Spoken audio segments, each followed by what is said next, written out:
Doctor साहब, ये glaucoma week जो करने जा रहे हैं, इसके बारे में बताइए। लोगों को किस तरह से आप जागरूक करेंगे? जिस तरह से ग्लूकोमा जो देखा जा रहा है, उम्र के साथ साथ ग्लूकोमा भी लोगों के अंदर जिस तरह से तेज़ी से बढ़ रहा है। नमस्कार। जैसे आपने कहा, काला मोतिया का जो प्रकोप है वो उम्र के साथ साथ बढ़ता है और आमतौर पे देखा जाए तो अगर 100 लोग अगर आपके देखेंगे 40-45 साल की उम्र के, तो उसमें 2 या 3 लोगों को काला मोतिया होता है। लेकिन जैसे उम्र बढ़ जाती है, जब तक आप 80 तक पहुंचते हैं, तो ये जो नंबर है वो 8 से 10 पर 100 हो जाता है। तो इसका मतलब उम्र के साथ ही काला मोतिया बढ़ गया। तो बढ़ती उम्र का होना एक अपने आप में रिस्क है काले मोतिया डेवलप करने के लिए। इसमें सबसे बड़ी प्रॉब्लम ये है कि काले मोतिया कोई साइन या सिम्टम्स नहीं होते। इसको पता नहीं चलता कि किसको है और किसको नहीं है, और ये पता तभी चलेगा जब आंखों का चेकअप होगा।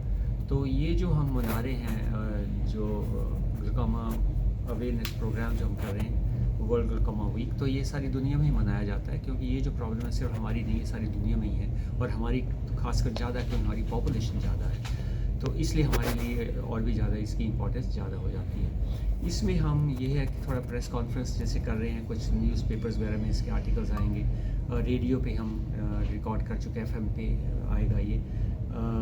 तो इस तरह से, और कल संडे मॉर्निंग पे हमारा एक वॉक कर रहे हैं इसके लिए, ग्लूकोमा अवेयरनेस के लिए। इस साल जो है, जो इसका जो थीम है वो है unite to prevent glaucoma blindness. तो हम सब लोगों को इकट्ठा कर रहे हैं कि आप सुबह आएंगे हम लोग संडे को, कल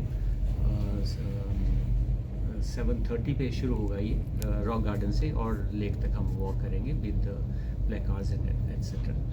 तो उसमें है कि लोगों को बताया जाए कि काला मोतिया क्या है, basically just to aware increase awareness. और हमारे ही इसमें जो एसोसिएटेड हैं हमारे साथी, चंडीगढ़ आर्ट्स क्लब के जो ग्रुप के जो मेंबर्स हैं, वो भी कल हमारी हेल्प करेंगे इसमें, और वो अपना एक ग्लूकोमा काले मोतिया से रिलेटेड एक स्किट प्रोग्राम वो करेंगे लेक के ऊपर आफ्टर दिस वॉक प्रोग्राम।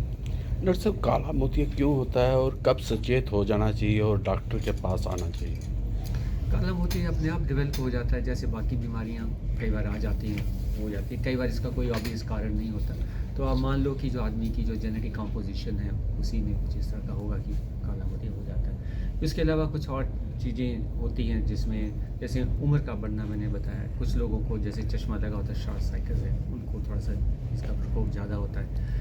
आँख में किसी की फैमिली हिस्ट्री में काला मोतिया हो, परिवार में हो, तो उनको इसका रिस्क ज़्यादा होता है। आँख में कोई चोट लग जाए या कोई कॉम्प्लिकेटेड सर्जरी हुई, ऑपरेशन हो, तो उनको भी थोड़ा रिस्क रहता है। इसके अलावा अगर कुछ आँख की बीमारियाँ होती हैं, दूसरी बीमारियाँ, जिसके लिए आप या तो बीमारी की वजह से या उसके इलाज की वजह से भी काला मोतिया हो सकता है। जैसे आपने देखा होगा, अक्सर स्टेरॉयड ड्रॉप्स आँख में डाले जाते हैं खारिश, खुजली या रेडनेस है आँख को उसको कम करने के लिए, लेकिन उसका अनसुपरवाइज यूज़ अगर हो तो उसमें बाद में काला मोतिया कई बार बन जाता है। तो इस तरह के बड़े कारण हैं काले मोतिया के, लेकिन मेजॉरिटी में ये पता नहीं चलता कि क्यों हुआ है, वो अपने आप ही शुरू हो जाता है। शुगर भी इसकी वजह हो सकती है डॉक्टर साहब? शुगर में भी इसका रिस्क ज़्यादा होता है। तो शुगर की जो, जैसे आँख में कोई कॉम्प्लिकेशन हो शुगर से रिलेटेड, डायबिटीज़ की रेटिनोपैथी हो जाती है, जो एडवांस स्टेज पे आ जाए, तो उसकी वजह से भी काला मोतिया बन सकता है। तो शुगर भी एक तरह से मान लीजिए कि आप इसका एक रिस्क है काले मोतिया। तो इसकी जांच बड़े अस्पतालों में ही होती है या छोटे अस्पतालों में? नहीं, इसकी जांच हर जगह हो सकती है जहाँ पे एक बेसिक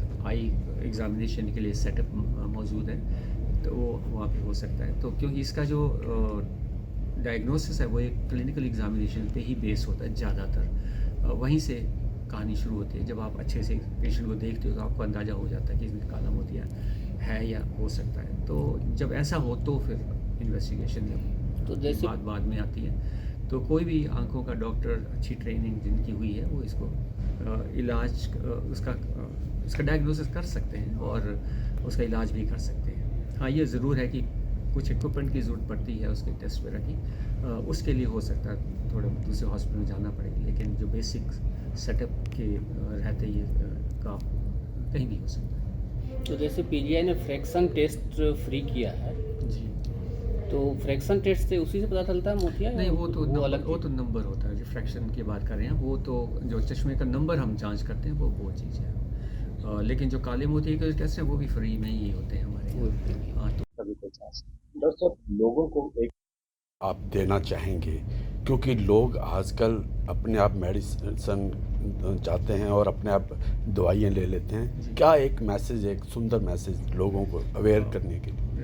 मैसेज ये है कि काला मोतिया एक ऐसी बीमारी है जिससे आंखों की रोशनी हमेशा के लिए जा सकती है। इसके कोई लक्षण नहीं होते, इसलिए जागरूकता बहुत ज़रूरी है और इसको पहचानने के लिए कि है या नहीं है, आंखों का चेकअप बहुत ज़रूरी है। तो आप अपना चेकअप ज़रूर करवाएं, साल में एक बार चेकअप ज़रूरी है।